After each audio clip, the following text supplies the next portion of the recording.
Hey everyone, I'm Kristen, the anxiety therapist, and today I'm going to be talking about mindfulness of emotions. We all know that emotions can be extremely powerful and challenging to navigate at times, but ultimately emotions sort of flow through us like waves, but they tend to carry that same force or sense of power as a storm. So we find ourselves sort of overwhelmed by this experience of unease or discomfort and unable to find any sense of clarity or peace. And the biggest struggle with emotions is that it's really typically not the raw emotion itself that's problematic, but rather the story or the narrative that accompanies it and then the mood that results. So when emotions arise, we might subconsciously decide that they're sort of too unbearable or too powerful to sit with. And so we attempt to deal with them in a variety of ways through various defense mechanisms or avoidance. So some examples might be trying to talk ourselves out of it, rationalizing or justifying our experience. We might withdraw from our support systems or the outside world. We might distract ourselves with an activity or technology, like scrolling through our Instagram feed.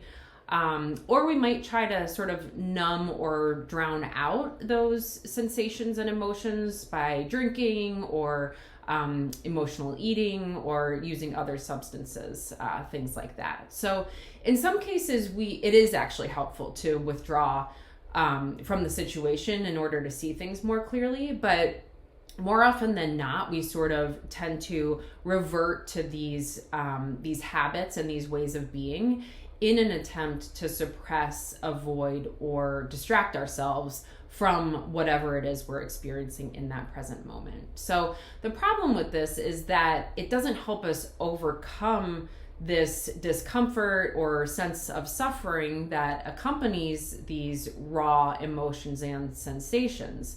But once we understand what emotions are present, we can kind of look at them a little more closely to see what they're trying to signal to us, right? Because emotions serve a purpose. They have a function, and they help us survive. And so we just want to explore sort of what they're trying to indicate when we experience that. So I'm going to go through 4 emotions that every human being on the face of the earth experiences. Those are anger, fear, disgust, and sadness. And just give you a little bit of background on what that particular emotion is trying to signal to you. So starting with anger, we kind of have, each emotion can occur along a continuum. So this can range from dissatisfaction to somebody challenging our boundaries or pushing our boundaries to a perceived or actual threat. So the message behind anger is get out of my way, right? And it can sort of be along that continuum. With fear, this is along the continuum of slight concern or worry about something to full-blown panic. So the message of fear is help me, and it can go from a low-level worry or concern to full-blown panic attack. Next is disgust, and this can range from wishing for something to be kept away, to the belief that something is socially or morally wrong or unclean. So the message that disgust is trying to convey is get away from this, and it can show others that whatever that target of disgust is, it should be kept away, and that target is unclean, dirty, or socially or morally unacceptable. And then finally, sadness is a desire for comfort and empathy. So the message behind sadness is I need comfort and comfort me. And so it encourages or tries to encourage that compassion and empathy from others. So getting to know these signs and meanings can really kind of help us see emotions in a new light and understand the deeper meanings behind them. And it can help us kind of let go of those stories or narratives that we attach to the feeling and look more closely at what what's trying to be conveyed and how we're trying to convey it. And so we in turn become more aware of that sort of raw physical manifestation of that emotion rather than being attached to the story that led to it. So how do we become more mindful of our emotions? It's easier said than done, right? Well, there are 4 techniques or steps. The first one is to turn toward the emotion. So our common tendency is, again, to avoid or move away from difficult emotions when they arise, but we just want to take a few deep breaths and open ourselves up to whatever is there, whatever is present. Kind of lean into it, invite it. I know that sounds counterintuitive, but the more we try to resist something, the stronger it comes.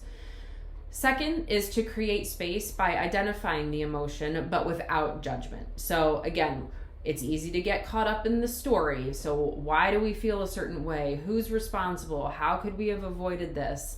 And there is a time and a place to reflect on that and kind of explore those things.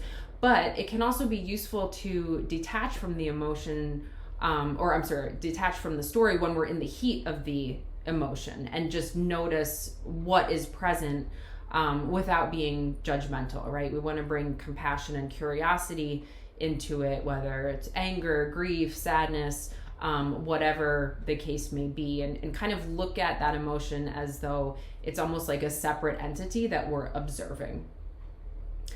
Third, we want to notice any bodily sensations that are present. So we want to open our awareness to our entire bodies.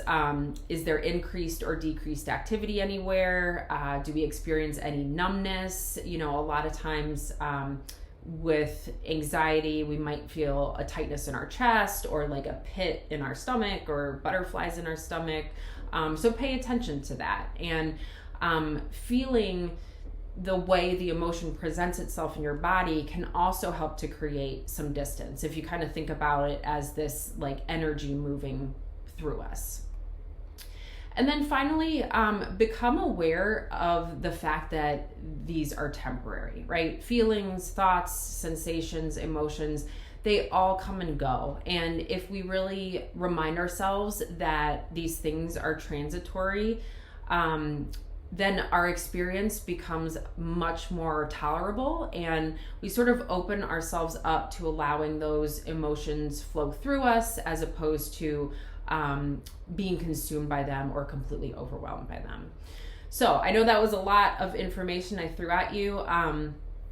Let me know how it goes. Try out some of these techniques and try to practice mindfulness of emotions, and leave a comment or ask a question. And I'm happy to give feedback. Be sure to follow me at Cathartic Space Counseling. I do put out new content each week, and I also have a YouTube channel called The Anxiety Therapist, where I upload my videos with just some helpful mental health tips, tricks, psychoeducation about anxiety, things like that. So I hope you all have a great week, and I will talk to you next time.